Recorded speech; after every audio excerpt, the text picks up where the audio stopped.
Veteran-owned coffee maker Black Rifle Coffee Company is getting a big jolt on its first day of trading. The company going public via a SPAC merger on the New York Stock Exchange and ringing the opening bell, and you see the stock there up more than 20%. Black Rifle Coffee is an all-American brand devoted to causes helping veterans and first responders around the country. The company is also pledging to hire 10,000 veterans throughout its business. Let's bring in the CEO and founder of Black Rifle, Evan Hafer. Evan, great to have you on today. Congratulations on the listing. I'm curious first to get the timing of all of this. I realized you're de-SPACing today. You've come to market through a SPAC merger, but this is kind of a choppy time for a lot of companies to consider coming to the public markets. What drove this decision and why now? Well, you know, I've been at this for about 8 years. I started this company in my garage 8 years ago, been able to build this as a mission and purpose first business for the last 8 years. This is a promise that I owe to the customers, which is continue to evolve the company and continue to push forward to hire 10,000 veterans and serve, I think, the finest cup of coffee in America for the people that continue to serve and love this country every day. So, you know, this was a promise that I made several years ago. This just is a commitment to fulfill that promise. You know, we know the market's choppy. We don't pay attention to the conditions right now because we're looking at this company 10 years, 15, 20 years down the road. It's never going to be a great time. There's never going to be the perfect time. Today's the perfect day for this. I'm super excited. Couldn't be happier with the New York Stock Exchange. Well, tapping the public, it's Brian here, by the way. Tapping the public markets is a good way to do some fundraising. You have your partners, Silverbox, Engaged Merger Group, and I think Engaged Capital LLC as well. What do you hope to use the proceeds for? Is the idea to kind of increase your brick and mortar? I know you want to take on Starbucks. What are you planning on deploying the capital for? Well, you know, I don't really look at the competition out there. We're not going head to head necessarily with anyone. What we're doing is we're going out trying to really service our customers in unique areas of the United States. We look at building and expanding our outposts, which is our coffee shops across the United States. We're really trying to find those communities that are actively connected with the veteran, military, and first responder communities in America.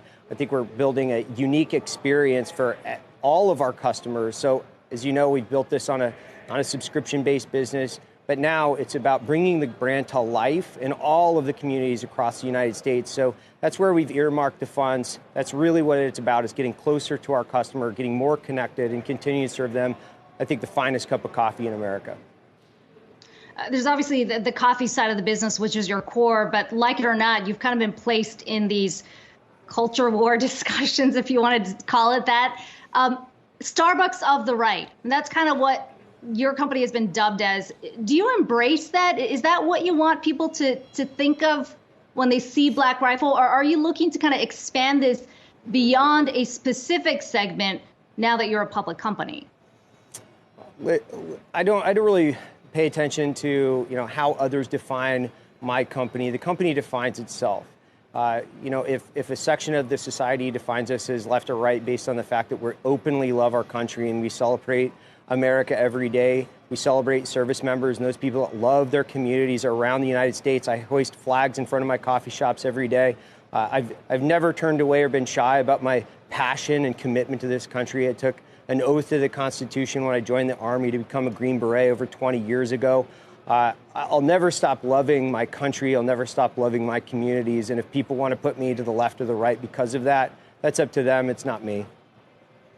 And I think as a public company, I mean, you know, you might be getting a little bit of scrutiny either way for some of these news headlines. But when you think about your business as an underlying coffee business, I mean, what is the importance of a cultural factor there? Because I think even all coffee shops would agree it's a gathering place, it's a community. I mean, So how important is that? And because people might just be looking at your business model and saying, well, it just has to do with the margins on your coffee, but it's got to be more than that, right? It's all about the customer. It's all about culture. You know, I built something where people can celebrate service and gratitude to the country and to their communities. So when you walk into a Black Rifle Coffee, you know, you're going to see police, fire, military, you know, people that go to work, get up, and you know, hardworking blue collar folks around the United States feel really comfortable because that's where I come from. And you know, we've really built that atmosphere, the culture around being able to celebrate and love our country and share those things together. It's a very special place. It galvanizes our customers across the United States, not only through our subscription, through our ready-to-drink products, and then now through coffee shops.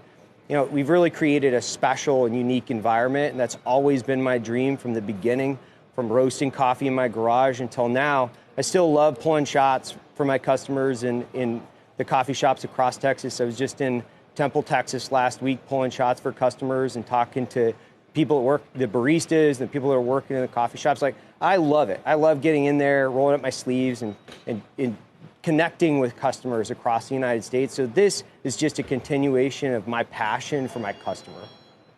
And then lastly here, you have made an announcement, your company's made an announcement that you're going to double down on Joe Rogan with a kind of partnership and putting some of your ad bucks over there. A lot of companies might say, I don't really want to touch that issue right now, given some of the news headlines around how they're dealing, how Spotify's dealing with his podcast. Why'd you decide to make that move here? And again, especially as being a publicly traded company, that's going to get a lot of attention.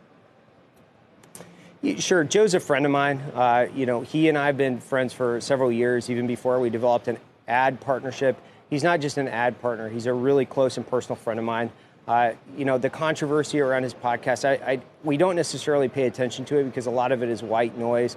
I understand, there's different aspects from the conversation, but, as a fan of his show and as a guy that's been listening to Joe, he's created exponential value throughout my community for veterans because he's been able to explain very complex topics and give people a platform to discuss very complex issues. So I don't shy away from that. I don't leave my friends over what I think are ultimately speed bumps in a very long road. So there's really no deterring for me from that. Evan Hafer, Black Rifle Coffee Company CEO, thanks again and congratulations on the offering. Thank you very much.